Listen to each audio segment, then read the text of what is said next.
পিতা আব্দুল মজিদ শেখ, গ্রাম বারাসাত, থানা তেরোখাদা, জেলা খুলনা। আপনি কি লাগাইছেন? উইন্টার রচনা। উইন্টার সিডের রচনা। রচনা আচ্ছা, ফলন কিরকম হয়েছে? ফলন খুব ভালো হয়েছে।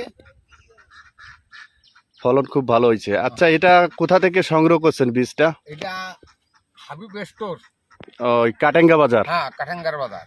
তো দেখেন খুব পরিমাণে ফল সেট হয়েছে। দেখেন জাংলাটা সম্ভবত হাইস গেলে 3 হাত হবে না, উপরে দিছে কাকা অবশ্য। তারপরেও দেখেন ফলনটা। হ্যাঁ, তো কাকা এই ফলন কি আপনি খুশি? হ্যাঁ, আমি হাজার। আচ্ছা, তো কতগুলো করে ছেড়েন প্রতি সপ্তাহে? সপ্তাহে 2বার সিঁড়ি, 100-150 করে 2বার সিঁড়ি। আচ্ছা, তাহলে এটার নাম মনে রাখবেন তো, কি এটা লাগাইছেন কি বলেন তো? সিন্টাল রচনা। রচনা, উইন্টার সিডের রচনা। রচনা। তো এর পরবর্তীতে কি লাউ চাষ এটাই করবেন? হ্যাঁ হ্যাঁ, এইটাই আমি চাষ করবো, যার দিন কি করতে হয়। এটা কাটেঙ্গা বাজার হাবিব ট্রেডার্স।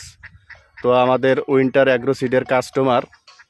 তো সব সময় ভালো মানের বীজ সিলেক্ট করে থাকে।